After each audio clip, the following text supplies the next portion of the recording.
Bonjour, cher ami.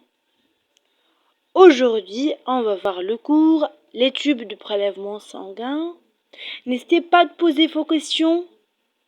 N'oubliez pas de s'abonner à ma chaîne. Partagez la vidéo. On commence alors. Les tubes de prélèvement sanguin sont en nombre de 4 tubes généralement.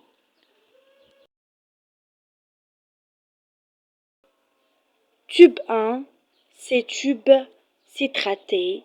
Il est généralement en bleu. Tube 2, c'est tube sec. Il est généralement en rouge.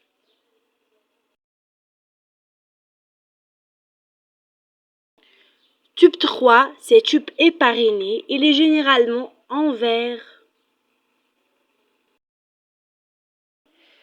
Tube 4, c'est tube EDTA. Il est généralement en violet.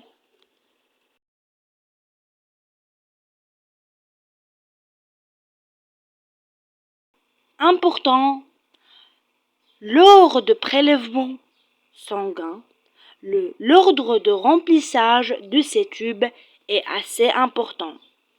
Il est de l'ordre comme il est affiché sur cette photo. De 1, 2, 3 et 4. Donc dans l'ordre, tube citraté 1, puis tube sec 2, puis tube épariné 3, puis tube 4, c'est du tube EDTA. On va voir alors maintenant l'intérêt de chaque tube. Tube 1, c'est tube citraté. L'intérêt de tube sec, épariné et puis EDTA.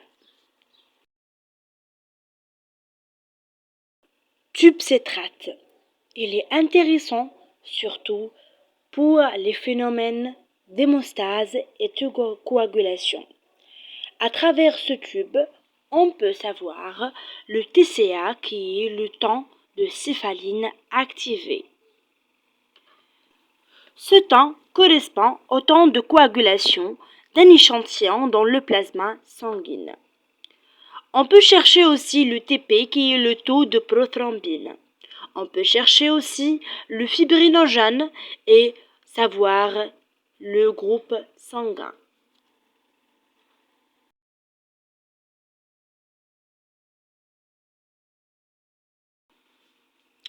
Tube sec. Il est important de savoir l'intérêt de ce tube. Il est intéressant pour la biochimie surtout. On peut à travers ce tube savoir la sérologie bactérienne.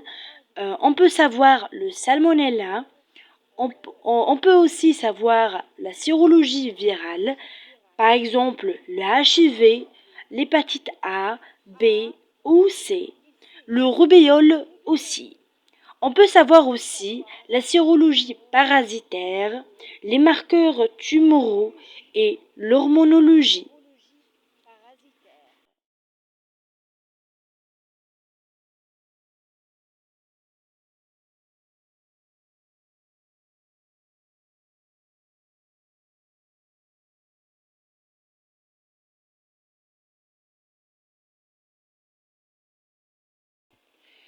Tube héparine.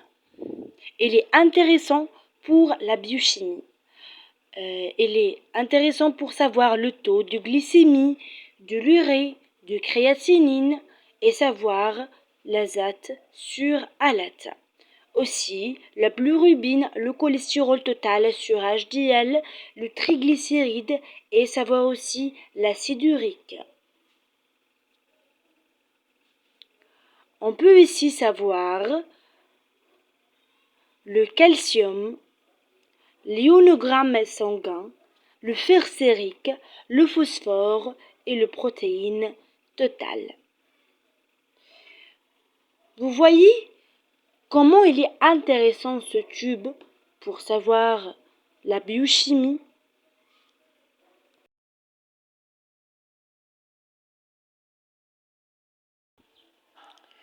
tube EDTA.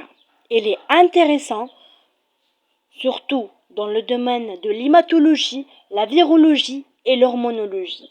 On peut savoir grâce à ce tube l'NFS, l'hémoglobine glyquée, l'HbA1, le groupe sanguin et savoir aussi l'électrophorèse de l'hémoglobine.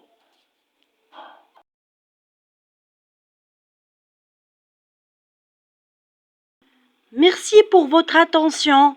Au revoir dans notre vidéo. N'oubliez pas de s'abonner.